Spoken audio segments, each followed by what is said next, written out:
Bom, bom dia a todas as pessoas, espero que estejam todas bem, né? Vamos dar início, então, aí aos trabalhos de hoje na nossa mesa, né? Com o título Atuação da Psicologia contra as Violências de Estado, né? Caminhos a construir com movimentos e políticas sociais. Bom, eu sou Liliane Martins, né? Venho aí do Brasil, do CRP Minas, e acho que vou ser breve, né? Já estamos aí um pouquinho atrasados. Bom, essa mesa, gente, ela surge, né, de um congresso feito pelo Sudeste, né, em Minas, São Paulo, Espírito Santo, Rio de Janeiro e Minas Gerais, pautando aí as violências de Estado e como a psicologia pode contribuir, né? Então, nós temos aí três companheiras para esse debate. Vamos começar com Maria Carolina, né, Roseiro, que trabalha aí nas áreas de atuação da psicologia com SUAS, né, trabalho social com famílias, políticas públicas. Atualmente é doutoranda em educação no PPGE da UFES, né, na linha de políticas públicas, educação e formação humana. Atualmente também é conselheira aí federal no CFP. Então, sem mais delongas, eu vou passar a palavra para a gente circular um pouco e vamos construindo juntos.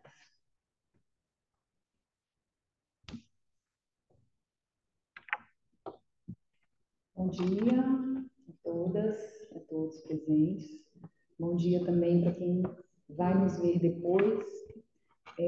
Nós estamos aqui a partir dessa articulação do Sudeste, não por acaso, né? Tivemos nesses últimos tempos, né, no ano passado e agora esse ano, muitas situações que apontam um acirramento das violências vinculadas a um contexto de violência de Estado. E aí a gente vai falar um pouco disso, né? Como que a gente chega a esse caminho de pensar o papel da psicologia na violência de Estado e pensar de uma forma ampliada, né? Pensar não apenas em relação aos aparelhos de Estado, mas como essa violência de Estado influencia, acirra outras violências nas nossas relações.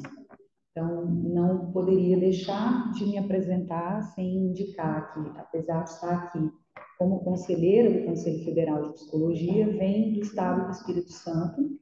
O Estado do Espírito Santo tem um histórico relacionado à violência de Estado.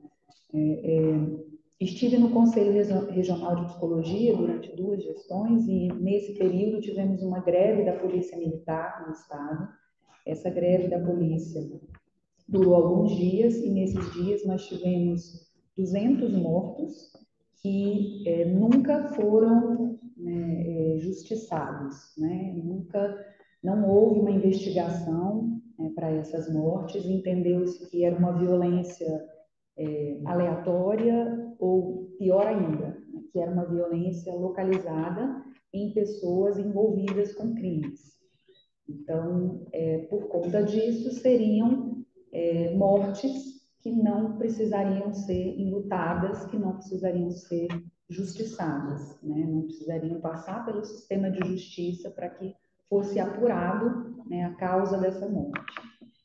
Mortes violentas, né? E que, para além da situação da própria greve, né, da Polícia Militar nesse contexto, ainda passam por uma outra violência após a morte, né, de não ter essas mortes investigadas. E aí, mais recentemente, né, nós tivemos no Espírito Santo os casos de atentados nas escolas. Um dos atentados já tem quase um ano, não teve vítimas, e no final do ano passado teve um atentado no município de Aracruz com vítimas. Então, no Sudeste, esses casos, né, de atentados, essa violência ligada à segurança pública, a gente tem um histórico, né, da psicologia e dos conselhos de psicologia em acompanhar essas situações, infelizmente com uma atuação muito pontual, né, quando as situações ocorrem, a gente pensa em respostas, a gente pensa como intervir, e a partir disso, né, dessas experiências, começamos a pensar como que a gente pode avançar, né, para que a gente não esteja só reagindo, não esteja só pensando em respostas a partir da situação de violência já ocorrida, né? Então, a gente fez essa proposta do seminário, o seminário aconteceu no Rio de Janeiro, e essa proposta era de que essa construção, né, de pensar esse contexto da violência de Estado precisa acontecer junto com as pessoas atingidas, com as comunidades, né, com aquilo que vivencia, né, essa violência de Estado e que vivencia também as estratégias de resistência, né, e de enfrentamento a essas violências. Então, esse seminário foi construído pelos 4 estados da região Sudeste, junto também com movimentos que foram situados nesses estados como movimentos necessários, mais urgentes da gente dialogar. E aí, assim, meu lugar aqui nessa mesa, né, tem a ver com pensarmos que essa construção e esse diálogo deve ter impacto na forma como a gente pensa a ética da psicologia. Nós temos uma eticidade da psicologia já histórica ligada aos direitos humanos. Temos também uma eticidade da psicologia brasileira e também, né, latino-americana, vinculada a um passado bastante recente e a um passado ainda muito presente, né, de regimes de governos ditatoriais, de governos não democráticos, né, e de democracias frágeis, né, de democracias que não são sustentadas por políticas sociais, né, pela defesa dos direitos sociais, de uma forma consolidada com a diversidade que compõe os nossos povos, os nossos territórios. Então, a gente entende que nós já temos um percurso, né, de construção ética na psicologia, mas esse percurso ele precisa ser colocado em questão. Quando a gente fala de direitos humanos, essa fala e essas proposições não podem ser universais, elas precisam ser situadas. E aí, situando essa eticidade no tempo que a gente vive hoje, percebemos que a psicologia já contribui e pode se organizar para contribuir mais com a nossa eticidade, né, dentro das políticas públicas de um modo mais geral. Temos nesse histórico, né, muito a participação da psicologia pensando a violência de Estado no contexto da segurança pública.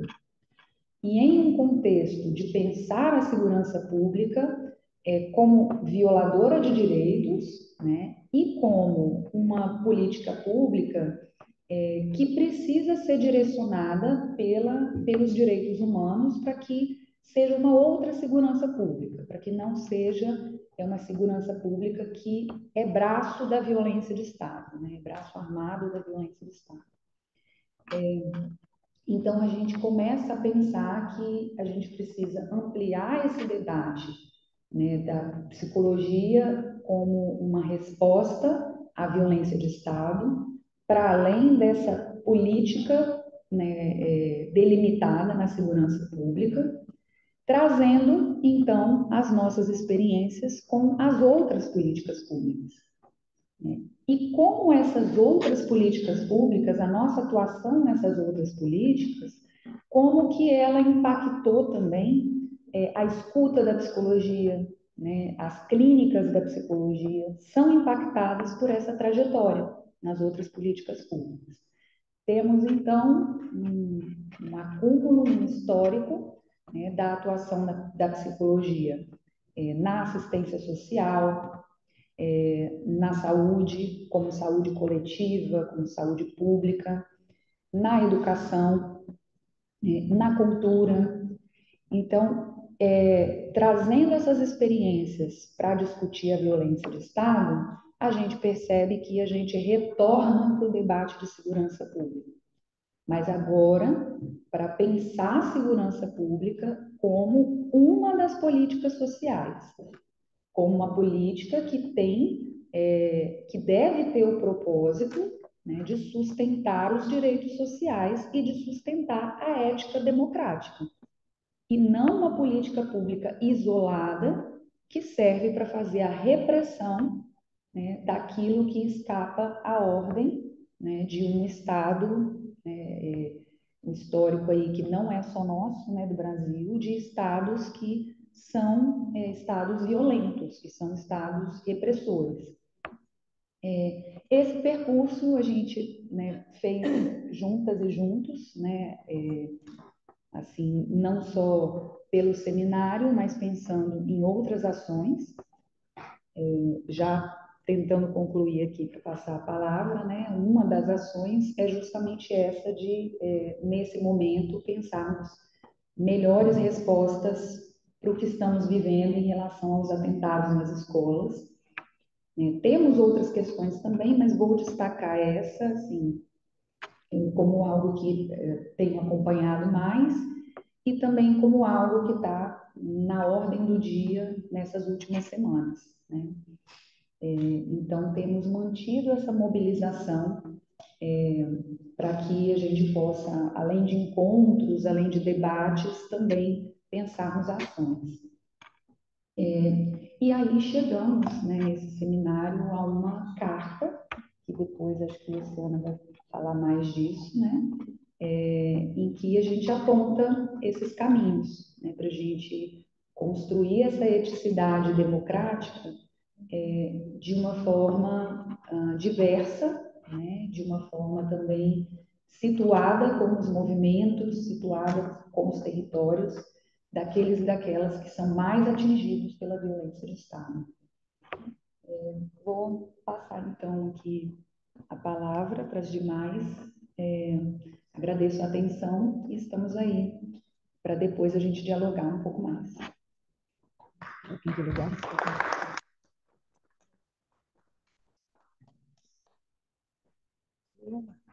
Muito bem. Bom, apresentando agora, então, Luciana Janeiro Silva, né, psicóloga, sanitarista, né, em atuação na Coordenadoria de Defesa dos Direitos da Criança e do Adolescente, né, da Defensoria Pública do Estado do Rio de Janeiro, especialista em gênero e sexualidade pela UERJ, né, mestra em psicologia também pela UERJ, da UFRRJ, né, é rural, colaboradora do Núcleo de Psicologia e Justiça pelo CRP do Rio de Janeiro, e pós-graduanda em Relações Raciais e Gênero pela UERJ. Palavra sua, Luciana. Oi, bom dia a todos. Eu consigo falar com o microfone semântico. Sem microfone. Só volta e fica mais baixo. Então, vou fazer minha autodescrição. Eu sou uma mulher negra de pele clara, cabelos volumosos, usando uma faixa tocante vermelha, um encharpe bege, um casaco verde e óculos, e tenho ao fundo um cenário em madeira. Então, o cenário é bem interessante, eu mexi muito bem, com desenhos esculpidos que parecem madeira.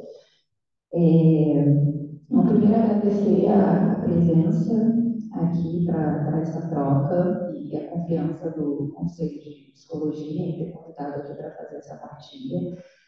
E Carol e Liliane já trouxeram bem qual é a proposta que a gente fez.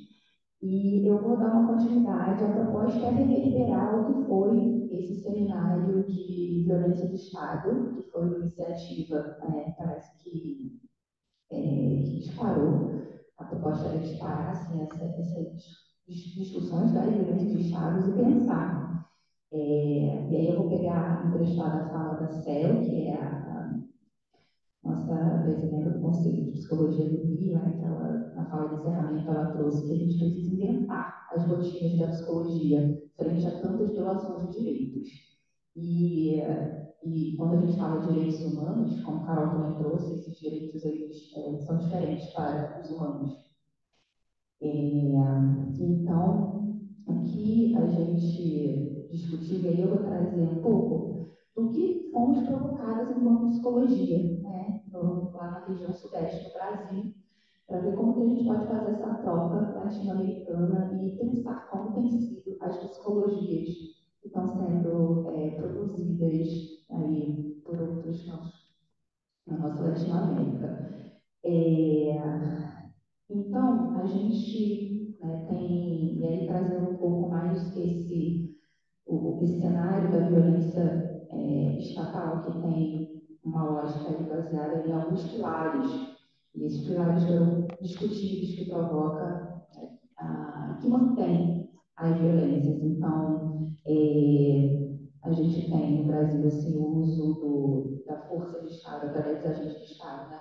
Muito então, marcado pela violência policial, pela segurança pública, que isso é muito contrastante. Dentro das violências de Estado, a segurança pública como o agente que provoca, e aí tem muitos dados, e não cabe aqui a gente trazer dados, eu estou me guiando para não me estender muito. Então, a gente tem a figura assim, da ação policial, que tem uma produção capitalista, que é a produção de flagrantes. Esses flagrantes, eles precisam ser feitos para provar uma certa produção. E eles são feitos baseados na lei de drogas que temos. Então, a gente alheia a criminalização das drogas, as prisões em flagrantes que são feitas em territórios negros, periféricos, favelados. Então, a prisão entra em qualquer território, entra no território que mete o pé na porta para entrar. E isso causa carceramento em massa. Claro que não é de uma forma assim, né? Talvez tão simplista, mas que é óbvio. Então, assim, isso é óbvio, é nos dados, nas pesquisas. E a proposta que fazemos com tudo isso, né? Enquanto a psicologia comprometida com os direitos humanos e com a ética de direitos humanos. E, então, tem os territórios marcados, que são esses. Tem a nossa política de drogas, que finaliza esse uso, e um judiciário extremamente conivente, racista, que pune. E a punição é o encarceramento. Uma das punições é o encarceramento quando não a morte, que é o assassinato, e a conivência com as ações que geram as chacinas constantes que temos. Então, assim, o Rio de Janeiro ele tem essa marca por ter uma certa publicização, mas não é um território que acontece. Dentro do Rio de Janeiro também não é só na capital, nós temos territórios da Baixada que eles são mais invisibilizados. Isso foi muito trazido dentro do debate. E os outros territórios que são menos falados e comentados, porém que têm essa mesma lógica, né, da ação militarizada. E isso provoca o medo, né, que o medo perpassou todas as mesas que propomos, que é o que se produz enquanto um efeito esse medo, né, esse afeto muito perigoso que impede muitas vezes esses mecanismos de ação. Então, assim, não é qualquer espaço, qualquer lugar que as pessoas podem se manifestar livremente porque correm risco de morrer. Esse medo, ele esse poder de controle, né, que é feito. E aí isso deixa os distintos territórios muito amedrontados. Então, esse é um caminho perfeito, né? O mínimo. E aí, como que a gente pensa uma psicologia garantidora de direitos, mas de direitos, entendendo assim, direito, por exemplo, à saúde mental. A saúde mental é um direito garantido constitucional, mas a saúde mental ela não existe para todos e todas. Se a gente pensar a saúde mental quanto promotora de direitos e quem vive atravessado por todas essas violências, como a gente pode pensar que é possível ter e viver uma saúde mental. Então, isso foi trazido pelos movimentos sociais, né, que saúde mental é essa que a gente está falando. E E aliado a isso, a gente teve a abertura do seminário com o pesquisador Luiz Fernando, que aí ele traz o debate de como as políticas, como a, a psicologia, né, como os profissionais, psicólogas e psicólogos têm vivenciado isso dentro das nossas políticas públicas, que seria uma via desse caminho aí de pensar essa intersetorialidade e, e pensar a segurança pública dentro desses espaços. Então, temos as políticas de assistência, políticas de saúde, e um dos resultados que o Fernando trouxe para a gente é que existe uma visão muito punitivista da segurança pública por nós profissionais de psicologia, que estamos atuando nos espaços das políticas públicas, que é a assistência e a saúde, onde tem maior número de contratações de profissionais em psicologia no Brasil, dentro das políticas. E, então, esse foi um dos elementos, né, que ele trouxe, inclusive, de muita segurança também desses profissionais por estar atuando nos territórios e por se debruçar sobre pensar essas atuações frente a essas inúmeras violências. Então, pensando, né, que rotinas a gente pode construir frente a esse universo de violências, assim, tem algumas falas que foram muito marcantes, né, dos movimentos de mães que entenderam que as estratégias, elas continuam, né? Estratégias dessas violências, elas não cessam quando tem a violência explícita, né? Digamos, quando tem ali marcadamente nessa lei da segurança pública, né? O assassinato dos seus filhos, ou o encarceramento, que continua ali, só o ciclo que continua da violência, porque após o encarceramento, após a morte, né, tem a família que pouco ou quase não tem nenhum amparo social, nem psíquico referente ao seu sofrimento ali, e que tem uma morte que começa também sendo nessa família, né? Mães que morrem por terem seus filhos assassinados, mães que morrem por terem seus filhos encarcerados e apenados. Então, uma vez entrando no sistema penitenciário, é quase que aquela sentença que não tem saída, porque mesmo que entre e aí muitos dos filhos, né, que as pessoas são acusadas por ter um judiciário racista, as pessoas ficam presas, né, claro, a gente sabe que não faz cada pessoas, jovens, majoritariamente negros, e com uma política que vem mais de um cunho punitivista com as tecnologias, isso também foi trazido, e as tecnologias de segurança que são apresentadas, reconhecimento facial, com todo o seu aparato assista de reconhecimento facial. E aí as pessoas entram no sistema penitenciário e saem, quando saem, sem nenhum amparo social para viver como deveriam. E aí é uma sentença, né, para essas mães, quando os filhos entram tanto na adolescência, no sistema socioeducativo, quanto na vida adulta, que é o sistema penitenciário. Então, elas anunciam assim, que começa já para elas uma morte, quando sabem que seus filhos estão nesses espaços.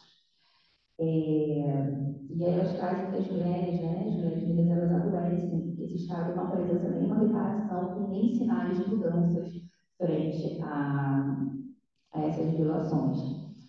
E aí tem duas vias que foram trazidas, né, de cuidados por esses movimentos, que no momento que acontece alguma violência armada nesses territórios, há toda uma mobilização ali das políticas, para uma ação midiática muito grande, e depois isso há um abandono, um completo abandono. Então,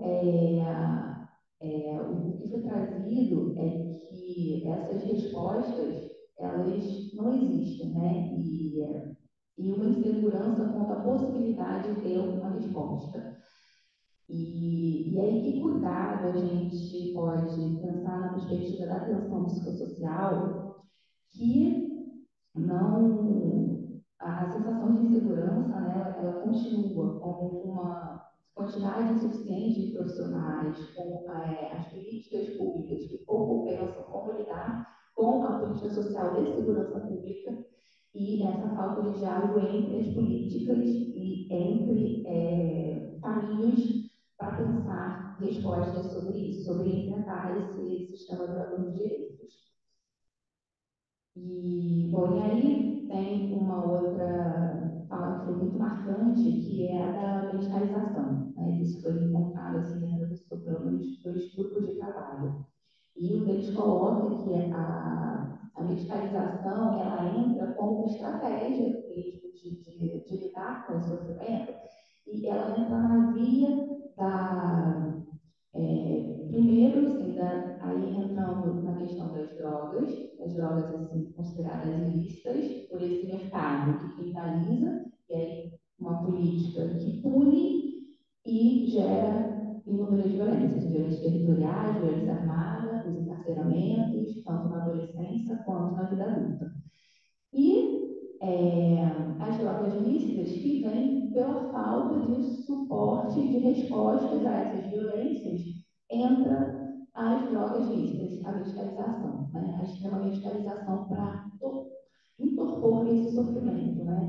Para tentar adormecer o que não se pode adormecer. E então, isso, a questão das drogas entra nessas duas vias, né? A lícita, a ilícita, e então, tanto pela sua criminalização, quanto pelo seu comércio, quanto não amparado e quanto não pensado nas estratégias conjuntas de enfrentamento. E aí, isso é colocado como duas vias de morte, né? A morte pelas drogas e a morte pela dor. Vou concluir.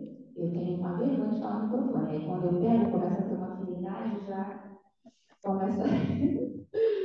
Bom, e aí, finalizando as questões que ficaram, né? A saúde mental em favelas é um direito, mas nos territórios periféricos, como a gente consegue entender isso como um direito?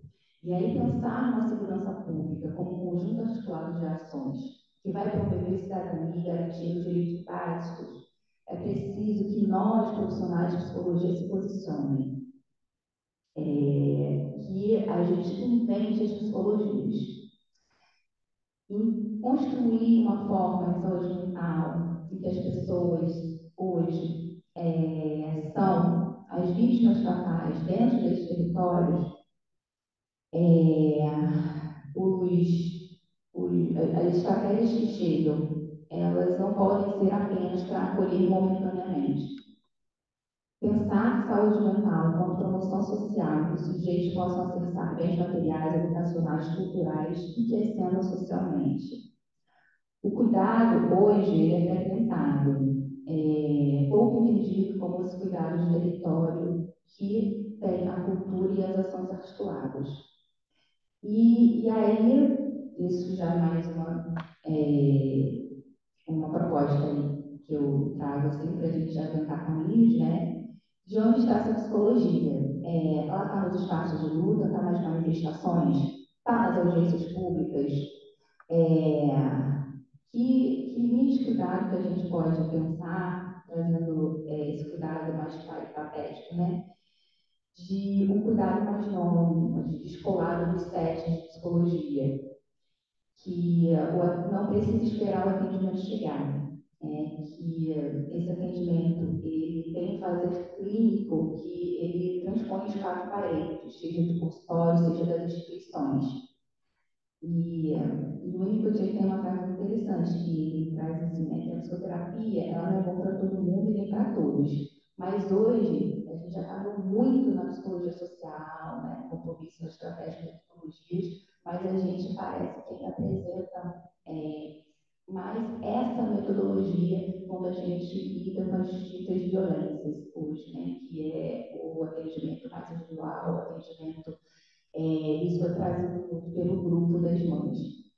Então, que outras psicologias a gente pode implementar e como a gente pode enfrentar esse estado duradouro de direitos, construindo juntos aos movimentos sociais, junto às populações mais vulnerabilizadas, essas outras psicologias.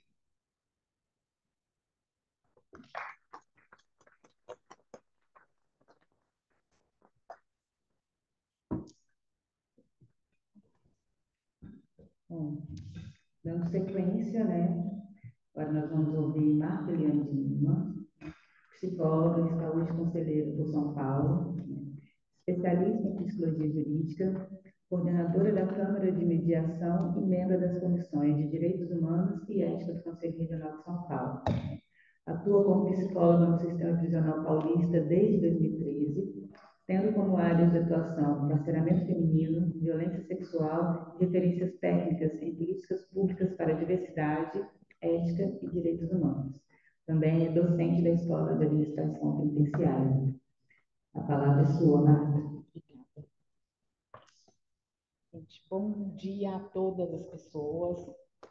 Vou fazer uma rápida audiodescrição. Sou uma mulher negra, de tom médio, uso óculos, cabelo na altura dos ombros, não naturalmente lisos, uma blusa preta e ao meu fundo um painel de madeira com gravuras e começando, né? Eu acabei de brincar com ela que eu sempre fico muito tocada, eu me emociono e a minha mente viaja. Assim, eu falo, né, de uma trabalhadora do sistema prisional que antes, né, trabalhou em atenção especial na cidade de São Paulo, em uma região de periferia. E quando eu vou para o sistema prisional, eu levo muito da minha experiência na assistência e me deparo com várias angústias que parte delas, gostaria que fosse todas, mas parte delas é acolhida pelos meus pares, psicólogas e psicólogos do sistema prisional. E aí eu participava bastante dos movimentos sociais e aí eu me acolho nesses espaços, né? E aí uma das críticas que eu venho formando na minha atuação no sistema prisional a partir da história das pessoas com as quais eu convivo, né? Pessoas presas, familiares de pessoas presas. E conhecendo as suas histórias, eu vou percebendo como que as violações elas vão sendo sobrepostas e sempre invisibilizadas. E aí a gente perpetua, né? Uma diminuição da potência dessas pessoas, uma morte existencial. E a minha proposta é justamente falar um pouco disso, né? Como a gente, enquanto psicólogas, a gente vai se organizando a nossa linha de pesquisa, organizando a nossa atuação, pensando, né, numa promoção de direitos humanos, mas às vezes a gente não se conversa em outros espaços. E a gente se depara com pessoas presas onde a gente tem uma tendência a tratá-las como massas. A gente fala dos direitos delas, a gente fala das violações às quais elas estão submetidas, mas a gente não dá rosto. A gente fala de histórias gerais, a gente fala de uma massa carcerária que deve ter os seus direitos preservados, mas a gente não se depara com a violência e com a impotência na trajetória dessa pessoa. A gente lida com agora, a gente não lida com a trajetória e a partir disso a gente não consegue fazer uma prevenção ou enfrentamento dessas violações, para pelo menos evitar que elas chegassem a esse ponto ou entender como o Estado contribui para isso a partir de violências não apenas físicas ou palpáveis, né, que estão à nossa vista, mas de violências singulares, de opressão, muitas vezes desde a infância. E é desse lugar que eu falo, da gente pensar, a partir dessas histórias, como o Estado, ele viola seja por uma ação, seja por uma omissão, e em diversos espaços, né? Falando desde da escolarização, desde a primeira experiência que essa pessoa tem na escola e os atravessamentos a que ela está submetida, sejam de questões socioeconômicas, sejam de questões de núcleo familiar. A gente tem toda uma gama de pesquisas e de conhecimento de que existem mulheres que criam seus filhos sozinhas, batalhadoras, vistas como batalhadoras, mas não como violadas. E isso reverbera no desenvolvimento dessa criança, em fragilidades, e que ela vai demonstrar parte delas no momento que ela está na escola. E a escola não consegue conviver com isso e provoca um afastamento.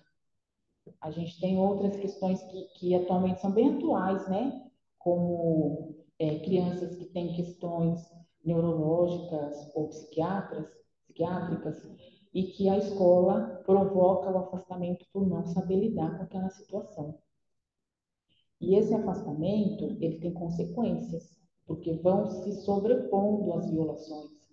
E aí, um dia, essa pessoa, ela, maior de 18 anos, comete um crime, e aí a gente vai tratar de uma pessoa que cometeu um crime. A gente não vai entender como a história dela provocou tudo aquilo.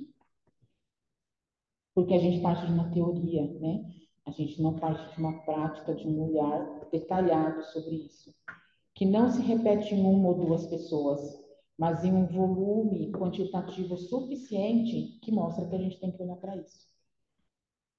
E a gente também investe em muitas pesquisas em segmentos específicos, né, na garantia de direito de segmentos específicos, como pessoas do segmento LGBT+, né, pessoas com deficiência, indígenas, e a gente não considera que essas pessoas também estão no sistema prisional.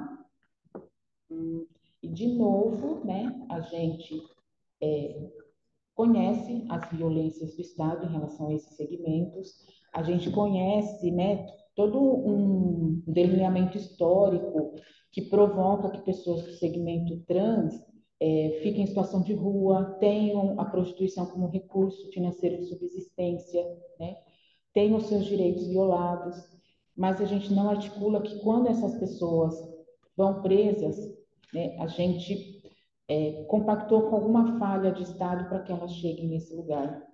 E aí as políticas, por mais, às vezes, poéticas que elas possam parecer, né, como a gente tem hoje no sistema prisional, legislações que falam do direito ao uso do nome social, do direito à continuação do tratamento hormonal, à retificação do registro civil, que, na prática, funciona como uma poesia, mas ela não alcança essas pessoas.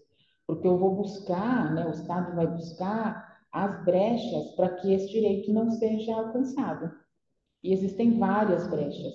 Por exemplo, o sistema prisional não tem equipe de saúde instrumentalizada para dar conta do tratamento hormonal. E nós não temos rede no interior, isso no caso de São Paulo. Então, a gente vai informar essa pessoa que quando ela sair da prisão, ela pode ir atrás. E são microviolações que ocorrem. E aí o meu questionamento é o seguinte, como nós, psicólogos, que algumas décadas, né, tivemos o insight de perceber o nosso lugar na garantia de direitos humanos, como isso é trazido em uma questão mais singular, não numa questão de uma pesquisa populacional de massa, mas em histórias, em segmentos, em espaços. Como a gente articula o nosso conhecimento e usa isso no enfrentamento dessas violações nos seus diversos espaços. Conhecimento a gente já adquiriu bastante, mas como a gente intersecciona os nossos conhecimentos, como a gente provoca, né, o acesso a direitos, e não só por violações de Estado, mas por omissões do Estado e nossa também. Como a gente junta isso para promover, de fato, equidade, de fato, justiça, de fato, né, a chance de desenvolvimento para todas as pessoas. Eu acho que a psicologia deve ocupar esse espaço. E é isso, gente. Obrigada.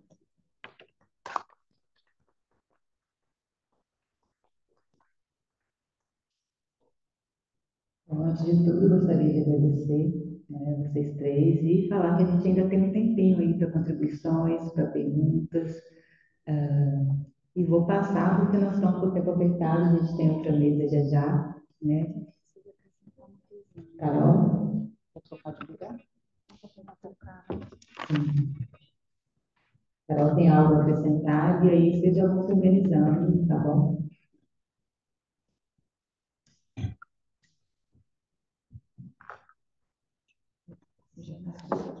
Sim, foi.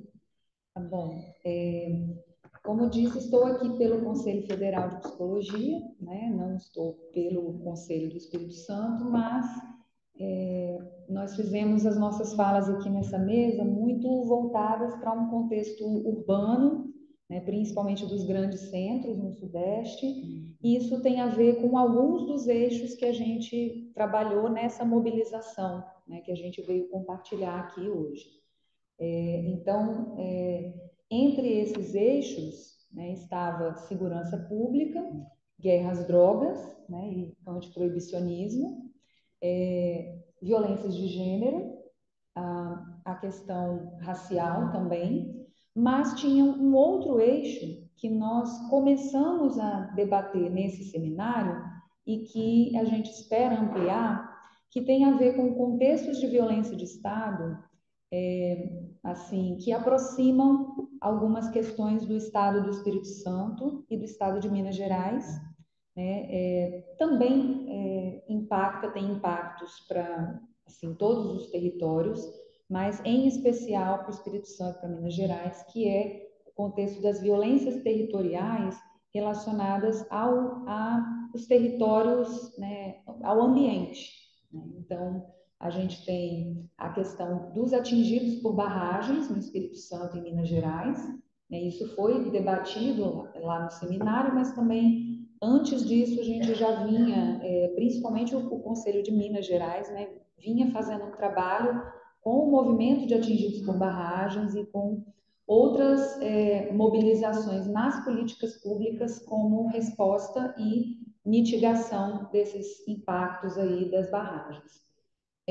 E aí, assim, esse impacto das barragens, ele nos evidencia outras formas também de violação do Estado em relação a esse direito de ter um corpo-território, né? Foi uma expressão que apareceu nesse seminário a partir da participação de uma mulher indígena que não é psicóloga, né? Lá no Espírito Santo, ela foi como representante de movimento social, né, para o seminário, justamente porque no Espírito Santo, e eu acho que isso é muito comum no Sudeste, nós temos algumas comunidades indígenas reconhecidas, mas nós temos uma população muito grande, né, de pessoas indígenas, de territórios indígenas que são não reconhecidos. Por conta disso, o Espírito Santo, mesmo sendo um estado que tem comunidades indígenas reconhecidas, nós ainda não temos psicólogas indígenas formadas. Nós temos estudantes de psicologia, mas ainda não temos, né, essa representatividade. E aí, né, isso é uma questão que aparece aqui na nossa mesa, né, na nossa fala, como que esse entendimento da violência de Estado também como uma violação dos corpos, né, nos territórios, isso a gente ainda, né, deu passos muito tímidos nesse sentido. E fica aí essa provocação, né, esse convite, né, para a gente aqui avançar mais, né, em pensar que a violência de Estado ela está vinculada a essas outras formas de apropriação, né, do espaço, do ambiente, da relação com o território, né, que tem a ver com o sistema econômico que a gente vive, né, que é o sistema capitalista. E toda vez que a gente fala disso na psicologia, parece que a gente está fugindo da psicologia. Nesse seminário, a gente reforçou muito isso, de que essa é uma questão que a gente precisa tratar, né? Como que o regime econômico, o regime político, como que a nossa organização social ela impacta, e racial, como que ela impacta as nossas vidas, e isso é uma questão da psicologia, sim. Ah, sim, só para aproveitar que eu estou com o microfone, a gente produziu a partir desse seminário uma carta, que é uma carta compromisso, né, tendo a participação dos conselhos regionais do Espírito Santo, Minas Gerais, Rio e São Paulo, e também do Conselho Federal. Essa carta compromisso ela é assinada, né, por essas 5 entidades e a gente deve compartilhar para que vocês tenham acesso, para que outras pessoas tenham acesso, mas só para mencionar, né, a carta ela apresenta assim o trabalho dos grupos que foram, né, realizados no seminário nesses eixos, né, de segurança pública, privação de liberdade, violências territoriais, ambientais e comunitárias, guerras, drogas e antiproibicionismo, violência de gênero, extermínio da juventude negra e periférica. E aí, nas considerações finais, a gente aponta que o seminário ele contribuiu para a circulação de práticas e conhecimentos sobre a relação entre o exercício profissional da psicologia e contextos de violência de Estado, fortalecendo orientações para atuações éticas alinhadas com os pressupostos do nosso Código de Ética, né, construído pela psicologia brasileira, mas também pela Declaração Universal dos Direitos Humanos. E aí a gente aponta, né, que podemos abrigar diversas práticas numa mesma política pública e é fundamental a discussão qualificada sobre esses temas, porque são temas que constituem a sociedade para localizar o nosso papel ético e político.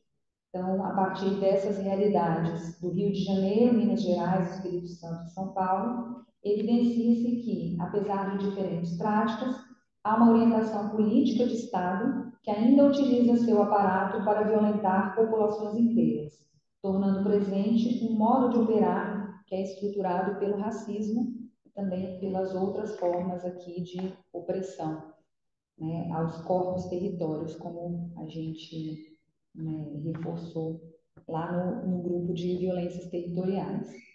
Então, é isso em relação ao nosso percurso até aqui. Bom dia, meu nome é Marta, eu sou psicóloga do 04, eu sou do movimento da luta antimanicomial. Eu só queria apontar que eu vou oferecer, se vocês quiserem, tiverem interesse, o Fórum de Saúde Mental. Nós produzimos uma cartilha aqui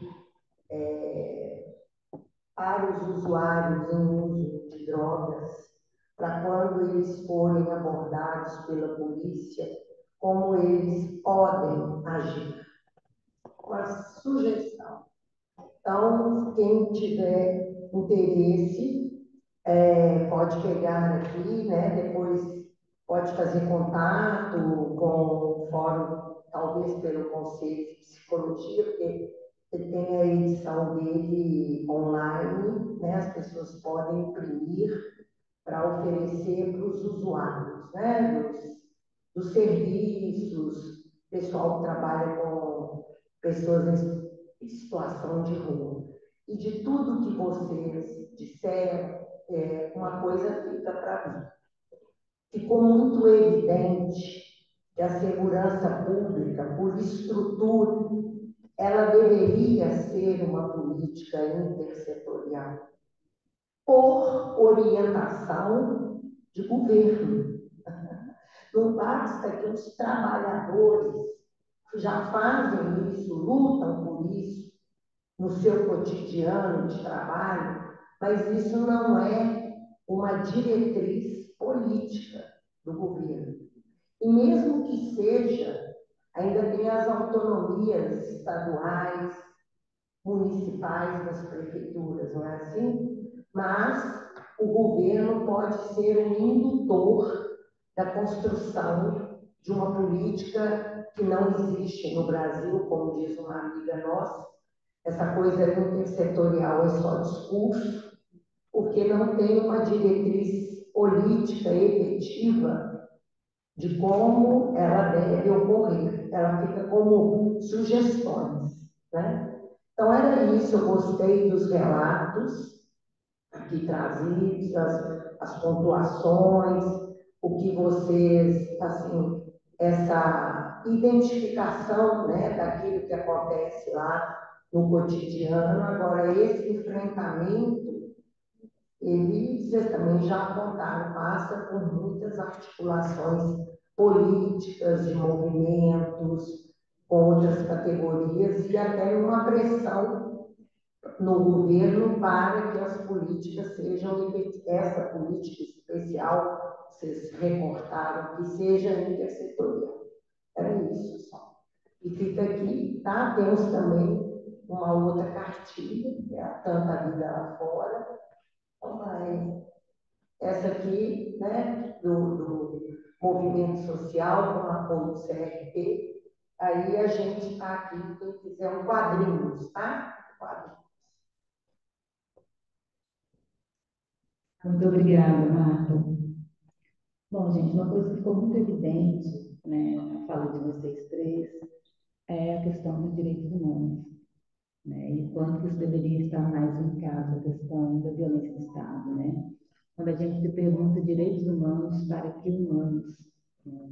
Quem é considerado humano e quem não é, né? Quais são as vidas choráveis e quais não são, né? Talvez essas sejam as questões que a psicologia precisa se debruçar um pouco mais, faltando que no Brasil nós somos o país que mais mata a população trans, ano após ano, né? Estamos aí no quinto lugar em relação ao feminicídio. Então, precisamos pensar um pouco em comunicar, talvez, né, a questão dos direitos humanos, essa questão da violência do Estado. Bom, gente, nós não temos mais alguma contribuição? Se não, né, eu vou agradecer, então, né, Maria Carolina, Juliana, a Marta, né, acho que foi uma mesa muito potente, muito obrigada pela fala de vocês, pela contribuição. E a gente vai se despedindo aí para dar espaço também para a próxima mesa, tá bom? Muito obrigada a todas e a todos que estiveram aí conosco, né? Tanto aqui presencialmente, tanto quem está nos assistindo também. Muito obrigada.